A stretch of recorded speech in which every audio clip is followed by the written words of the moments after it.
नमस्कार दोस्तों, आज हम जिस चैप्टर का शुभारंभ करने वाले हैं उस चैप्टर का नाम है दी बेगर। बेगर मतलब तो जानते ही हो, भिखारी। और वैसे भी हमारे भारत देश में भिखारियों का कमी नहीं है, जहाँ देखो वहाँ भिखारी।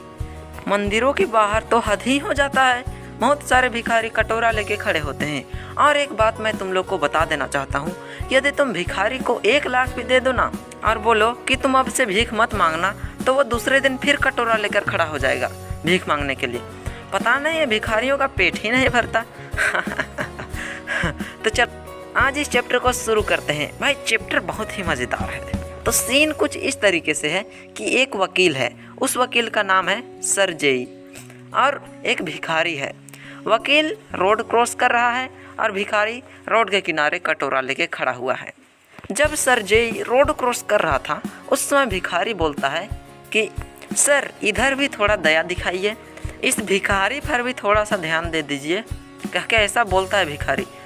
3 दिन से खाना नहीं खाया हूँ, बहुत भूख लगी है, ऐसा कह के भिखारी बोल रहा है। भाई लोगों को सोने के लिए रात को लॉज लेना पड़ता है, जिसके लिए पैसा लगता है। भिखारी थोड़ा बुद्धिमान है दोस्त, देखने से ही पता चल रहा है। तो भिखारी बोल रहा है कि रात को मेरे पास सोने के लिए 5 कोपेक्स भी नहीं है। अब तुम बोलोगे कि ये कोपेक्स क्या चीज़ है।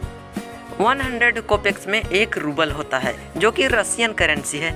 जैसे कि हमारे देश में यार 100 पैसे में 1 रुपया होता है ना, तो ठीक इसी तरह रसिया में 100 कोपेक्स में 1 रूबल होता है। तो हमारे भाषा में बोलो तो रात को सोने के लिए इसके पास 5 पैसे भी नहीं हैं। भिखारी उसका कुछ सुन ही नहीं रहा है और सीधे बोलते चले जा रहा है। वो बोलता है कि 8 साल तक मैं गांव के स्कूल टीचर था, लेकिन वहाँ के कुछ बदमाशों ने मेरे खिलाफ चाल चल के मुझे स्कूल के जॉब से बाहर निकाल दिया गया। ऐसा करके भिखारी वकील को समझा रहा है। वकील का नाम क्या है? सरजेई। उसके बाद भिखारी बोलता है कि 1 साल से मुझे कोई जॉब नसीब नहीं हुआ है। भाई ये भिखारी ना, उसका कोई रिप्लाई सुन ही नहीं रहा है और सीधे बोलते चले जा रहा है। उसके बाद सरजेई उसके कपड़ों को देखता है। उसका कपड़ा फटा हुआ था और उसके ऊपर एक कोट पहना हुआ था। सरजेई ने उसकी आंखों पर देखा तो उसका आंख ऐसा लग रहा था जैसे कि वो दारू पिया हुआ हो। बिल्कुल दारू पी के इस तरह से बोल रहा है, ऐसा लग रहा था। और चेहरा के छोटे छोटे स्पॉट से पता चल रहा था कि लेखक इस आदमी को पहले कभी जरूर देखा होगा। तो लेखक की याद में आ रहा था कि इस आदमी से तो मैं पहले भी एक बार भेंट हुआ था, पर वैसा ज़्यादा याद नहीं आ रहा है। अभी तक सरजेई कोई रिप्लाई नहीं दिया है। उसके बाद भिखारी फिर बोलता है, कालूगा में मुझे एक जॉब का ऑफ़र मिला है, लेकिन मेरे पास पैसे ही नहीं जिससे कि मैं उस जॉब को ले पाऊँ। प्लीज़ हेल्प कीजिए। मुझे तो आपसे मांगने के लिए शर्म आ रहा है, लेकिन मैं मांगने पर विवश हूँ। ऐसा करके वो भिखारी बोल रहा है। वो सरजेई को ये बताना चाहता है कि वो भिखारी है ही नहीं। उसके बाद सरजेई का नज़र उसके जूते पर जाता है। उसका एक जूता ऊंचा था और दूसरा जूता नीचा था। उसके बाद तो उस सरजेई वकील को सब याद आ गया कि अरे भैया, इसे तो मैं कल से 1 दिन पहले देखा ही था। उसके बाद सरजेई गुस्से से बोलता है कि झूठ बोल रहे हो, मैं तो तुम्हें परसों ही देखा था, और कहाँ पर देखा था वो भी बता दे रहा हूँ। तुम्हें मैं सदोबिया गली में देखा था। उस दिन तुम मुझे बोल रहे थे कि तुम एक स्टूडेंट हो जो कि स्कूल से निकाल दिए गए हो। उस दिन तुम बोले थे कि मैं एक स्टूडेंट हूँ, और आज तुम बोल रहे हो कि मैं एक टीचर हूँ। तुम्हें पता नहीं चल रहा है कि तुम स्टूडेंट हो या टीचर हो। उसके बाद तो भिखारी अपने बातों में ही फंस जाता है। भाई भिखारी को भी ना थोड़ा सोच समझ के बोलना चाहिए कि किसको क्या बोल रहा हूँ। उसके बाद भिखारी हिचकिचा करके बोल रहा है कि नहीं, मैं तो एक विलेज स्कूल टीचर ही हूँ, और तुम चाहो तो मैं अपना पेपर भी दिखा सकता हूँ। अरे यार तुम अब कितना झूठ बोलो, कोई फ़ायदा नहीं है। जब सरजेई पहचान लिया है कि तुम कौन हो, तो 100 बार बोलो कि मैं टीचर हूँ, तो बोलने से क्या फ़ायदा जब ये पहचान ही लिया है। तो इस भिखारी का ऐसा बात सुनकर सरजेई फिर गुस्सा जाता है और बोलता है कि तुम उस दिन बोले थे कि तुम एक स्टूडेंट हो जो कि स्कूल से निकाल दिए गए हो, और तुम क्यों निकाले हो ये भी तुम कारण बताए थे, याद नहीं है? कह के सरजेई बोलता है। उसके बाद फिर ये टेटने लगता है कि मैं नहीं हूँ। उसके बाद सरजेई गुस्से से अपना उससे मुंह फेर लेता है और बोलता है, ये बेईमानी है भाई, तुम लोगों का पैसा लूट रहे हो।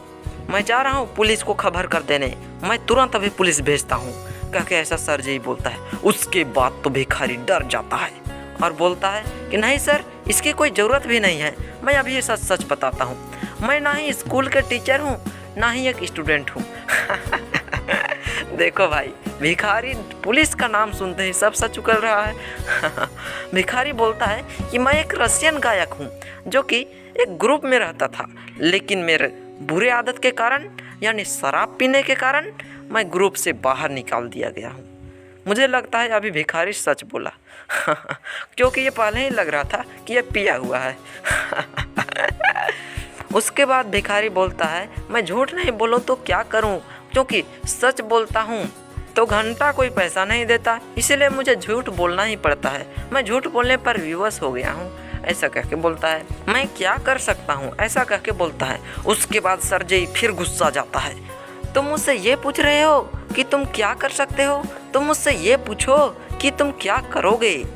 तुम काम करो, यस तुम्हें काम करना ही होगा, बिना काम के कुछ नहीं चलेगा, ऐसा कह के उसके नज़दीक आते हुए सरजेई बोलता है काम करना ही होगा, ऐसा कह के बोलता है और डांटता भी है। उसके बाद भिखारी फिर बोलता है कि मैं कहाँ काम करूँ, मुझे तो कोई काम भी देना नहीं चाहता, मैं तो काम करने के लिए तैयार हूँ, लेकिन मुझे कोई काम भी नहीं देता और मैं कहाँ काम करने के लिए जाऊँ, कह के बोलता है। उसके बाद सरजेई बोलता है कि क्या तुम मेरे घर में लकड़ी काट सकते हो, ऐसा कह के बोलता है। तो भिखारी बोलता है हाँ मैं तो आराम से काट सकता हूँ, मैं तैयार हूँ, बस मुझे काम मिलना चाहिए, मैं कर लूँगा, ऐसा कह के बोलता है। उसके बाद सरजेई अपना घर जाता है। भाई सरजेई वकील ही हैं और वकील सरजेई है, एडवोकेट को वकील कहते हैं, समझा। तो सरजेई अपने हाथ मलते हुए घर जाता है, जैसे मैं हाथ मल रहा हूँ ना, इसी तरह से हाथ मलते हुए घर जाता है और उसके किचन में जाता है। किचन में जो खाना बना रही थी उसका नाम था ओल्गा। ओल्गा उसके लिए खाना बनाती थी। तो सरजेई ओल्गा को बोलता है कि ओल्गा, इसे तुम लकड़ी जहाँ पर रखा हुआ है ना वहाँ पर ले जाओ, यह लकड़ी काटेगा। देखो दोस्त, यह है लकड़ी काटने वाला कुल्हाड़ी, इसी के द्वारा लकड़ी काटा जाता है। और सरजेई ओल्गा को बोलता है कि इसे लकड़ी काटने वाला कुल्हाड़ी भी दे दो। भाई इसके बाद का कहानी तो कल देखेंगे और कल बहुत मस्त लगेगा दोस्त, क्योंकि लकड़ी काट कर भी मैं तुम्हें दिखाऊंगा और ये भिखारी कैसे लकड़ी काटता है ये भी मैं दिखाऊंगा। कल का वीडियो बहुत फनी होने वाला है दोस्त, इसलिए यदि सब्सक्राइब नहीं किए हो तो सब्सक्राइब करके बेल आइकन को दबा देना, ठीक है।